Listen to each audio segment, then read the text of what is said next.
Hola gente, ¿cómo estamos? No ando muy bien de la garganta, pero ténganme paciencia. Ténganme paciencia. Vamos a ver vías de conducción nerviosa. Que tanto querían vías de conducción, querían vías. Bueno, acá tienen vías. Ahora arréglenselas. Este, Definimos a una vía de conducción como la unión de dos o más neuronas que llevan una información específica. Esta información puede venir desde la periferia hasta los centros corticales, los que reciben el nombre de vía aferente, son siempre correspondientes a los sentidos, o bien pueden ser vías eferentes, salen de la corteza hacia la periferia. Las eferentes son siempre vías motoras, vía piramidal y vía extrapiramidal, que ya lo vamos a ver. Las vías aferentes corresponden a los sentidos, al gusto, al olfato, a la visión, a la audición y al tacto. De estos 5 sentidos, el tacto se dice que es un sentido básico, mientras que los otros 4 son sentidos elevados. Por eso las dividimos en vías sensitivas y vías sensoriales. Las sensitivas hacen al tacto discriminado como tacto fino, tacto grueso, termoalgésica, e incluimos acá la vía propioceptiva, que ahora vamos a ver qué es cada una de estas. Las vías sensoriales hacen a los sentidos elevados: gusto, olfato, audición y visión. Y por último tenemos las vías eferentes, que como dijimos son siempre motoras. Entonces, en este primer videíto de vías de conducción vamos a hacer un cuadro general de las vías sensitivas. Son las primeras que vamos a ver.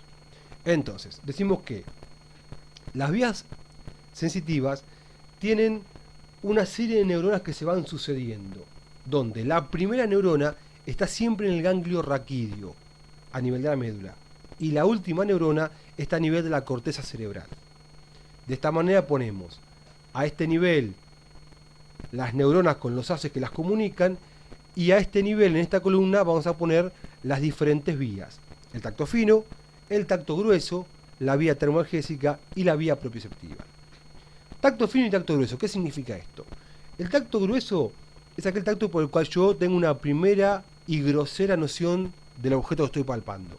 Por ejemplo, palpo un objeto y digo: esto es redondo, tiene cierto peso, tiene algunas... es de metal por la sensación que me da, pero no puedo decir si es una moneda o si es una medalla. Entonces, para eso uso el tacto fino y empiezo a discriminar si tiene una imagen, si tiene argollitas, si tiene letritas o qué es lo que tenga. Entonces, el tacto fino es el tacto discriminador. El tacto grosero, el tacto que da una impresión general del objeto. Y corren por vías diferentes. El tacto fino tiene, como todas estas vías, su primera neurona en el ganglio raquídeo. La segunda neurona va a estar a nivel del bulbo o raquídeo, en lo que se denominan núcleos de Gol y de Burdach. Llega por medio de los haces de Gol y de Burdach. Después lo vamos a ver cuando veamos la vía en sí. Entonces, segunda neurona del tacto fino, núcleos de Gol y de Burdach. De acá salen unas fibras que forman lo que se denomina cinta de raíz media, que llega a encontrar la tercera neurona, que está en el núcleo lateral ventral dorsal del tálamo. Cuando hablamos de segunda, tercera o cuarta neurona, nos referimos a los cuerpos de esa neurona, los cuerpos neuronales, que en este caso son núcleos. Habíamos dicho que los cuerpos neuronales en el sistema nervioso central formaban núcleos. Bien, del núcleo lateral ventral dorsal del tálamo salen fibras que van a correr por el brazo conjuntival posterior de la cápsula interna hasta encontrar la cuarta y última neurona, que está en la corteza de las áreas 1, 2 y 3 de Brodmann, en la circunvolución parietal ascendente. Y acá terminó la vida del tacto fino. Tacto grueso. Primera neurona en el ganglio raquídeo. Segunda neurona en el asta posterior de la médula, en un núcleo que recibe el nombre de núcleo esponjoso del estrato zonal de Waldeyer, o núcleo esponjoso alcanza. De acá las fibras ascienden por la médula como haz espinotalámico anterior, o conocido también como medialuna de Dejerín, y alcanza a la tercera neurona, que va a estar ubicada en el núcleo lateral ventral dorsal del tálamo. Y de acá, por el brazo conjuntival posterior de la cápsula interna, llegan a las áreas 1, 2 y 3 de Brodmann. Exactamente igual que la anterior. La vía termoalgésica tiene su primera neurona en el ganglio raquídeo. La segunda neurona va a estar dada en el asta posterior de la médula, en lo que se denomina sustancia gelatinosa de Rolando. De acá las fibras suben por la médula como haz espinotalámico lateral, que después se adosa a la cinta de raíz media y llega a la tercera neurona, al núcleo lateral ventral dorsal del tálamo. Y de acá, por el brazo conjuntival posterior de la cápsula interna, a las áreas 1, 2 y 3 de Brodmann. ¿Hasta acá se entendió? Perfecto. Muy bien. La vía propioceptiva es aquella que da noción de la disposición articular y el tono muscular. ¿Qué significa esto? Por ejemplo, los músculos yo los puedo contraer o los puedo relajar. Eso lo hago en forma voluntaria. Pero en forma involuntaria hay un ligero grado de contractura o de relajación muscular, que se denomina tono muscular. De eso no nos encargamos nosotros. De eso se encarga la vía propioceptiva, de ir regulando el tono muscular. Tiene noción de cómo está y lo va regulando. Y respecto a la disposición articular, por ejemplo, yo sé que ahora tengo mis rodillas extendidas, sin mirar. Estoy sentado en el sillón con las patas arriba de una silla y mis rodillas están extendidas. Y no necesito mirarlas para darme cuenta. O por ejemplo mis codos están flexionados y no tengo que mirarlos para ver cómo están.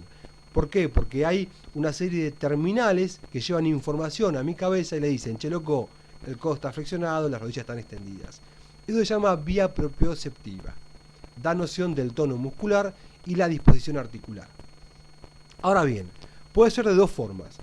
Consciente, la que corre por la misma vía del tacto fino, es decir, que tiene 4 neuronas, o puede ser inconsciente, la que corre por una vía diferente, por 2 vías diferentes en realidad, y tiene 6 neuronas. Es por eso que en nuestro cuadro pusimos hasta la neurona sexta.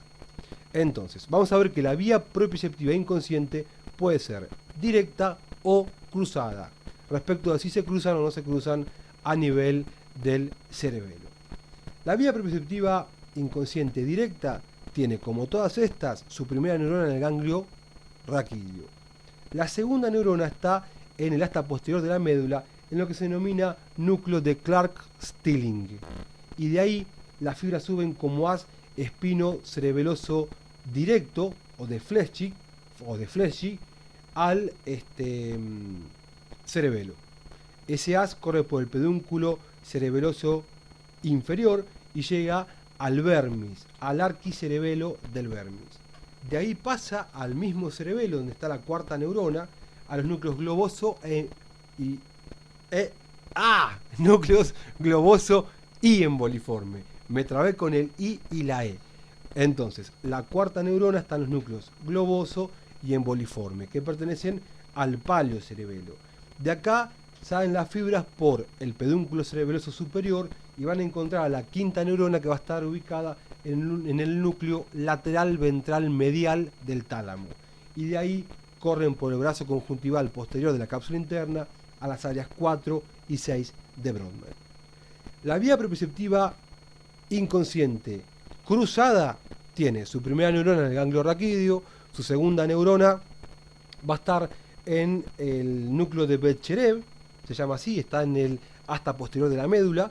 De acá sale como haz espino-cerebeloso cruzado o de Gowers, ya lo vamos a ver cuando veamos la vía. Y después sigue exactamente igual que la anterior. Al arquicerebelo la tercera neurona, al paleo la cuarta, y después sigue la vía tal cual la anterior. Entonces fíjense que de las vías sensitivas, tacto fino, tacto grueso y termoalgésica, las neuronas 3 y 4 son idénticas. Y que en la vía propioceptiva, las neuronas 3, 4, 5 y 6, tanto en la directa como en la cruzada, son idénticas. Entonces, lo que tenemos que aprendernos nosotros es dónde está la segunda neurona en cada una de estas 5 o 6 vías y por medio de qué fibras llega a la tercera neurona. No es difícil. Es cuestión de, bueno, sentarse, repetir, hacer mnemotecnias y ya después se las vamos a ir dando. Bueno, a estudiar el cuadrito no queda otra. Les dejo un abrazo. Muchas gracias por escucharme y por aguantarme. No tengo la garganta muy bien hoy. Y les dejo la dirección del blog por si quieren pasar a hacer preguntas, mandar saludos y lo que quieran hacer. Gente, un abrazo enorme y nos vemos pronto. Éxitos para la hinchada. Hasta luego.